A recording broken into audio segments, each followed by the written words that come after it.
tungkol sa si King David na siyempre yung tayo halimbawa 'pag nakaranas tayo ng boli-boli ano, wala tayong kakampi at meron tayong pagtitiwala sa Diyos.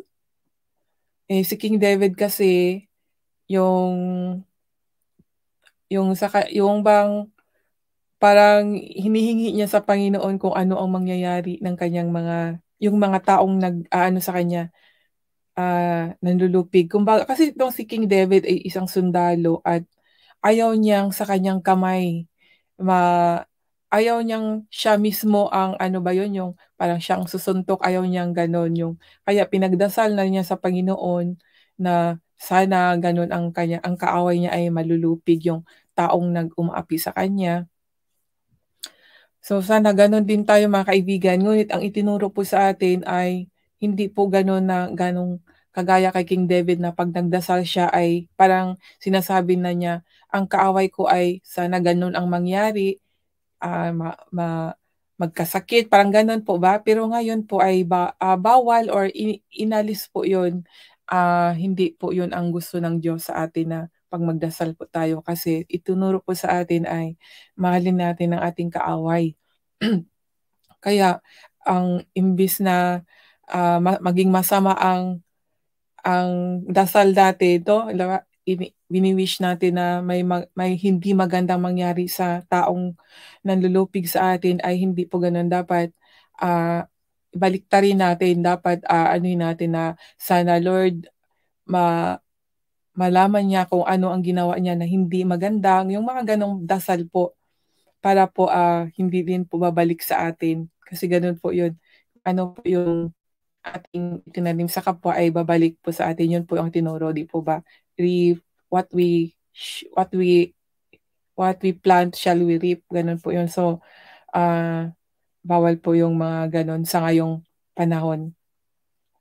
At siyempre po, saan na ba 'to, itong 14, sa 14 ba 'yun? Equity, remembered. Sinabi dito na, "Let the iniquity of his fathers be remembered with the Lord, and let not the sin of his mothers be blotted out." Maalala nawa ng Panginoon ang kasamaan ng kanyang mga magulang. Parang gano'n yung old, yung bang pinagdasal ni King David din na yung ano ba 'yun, yung kung ano yung mga kasalanan ng parents 'no, na sana huwag makalimutan ng Panginoon, sinabing gano'n na.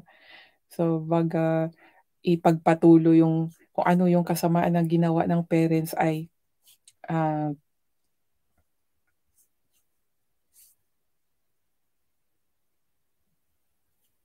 ano ba, huwag mapawi ang kasalanan kasi sinabi nito huwag mapawi, eh.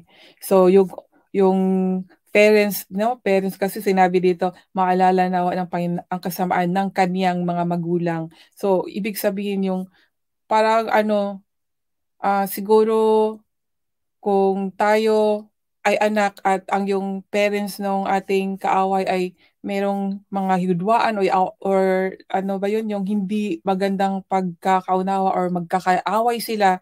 So, parang pinagdasal pa rin niya na yung parents ng ano, na huwag sanang, kalimutan ng Diyos 'to. Baga parusahan pa rin, parang gano'n yung ano, yung pagkaano sa talata na 'to. So, 'wag na po nating gawin yung gano'n mga kaibigan.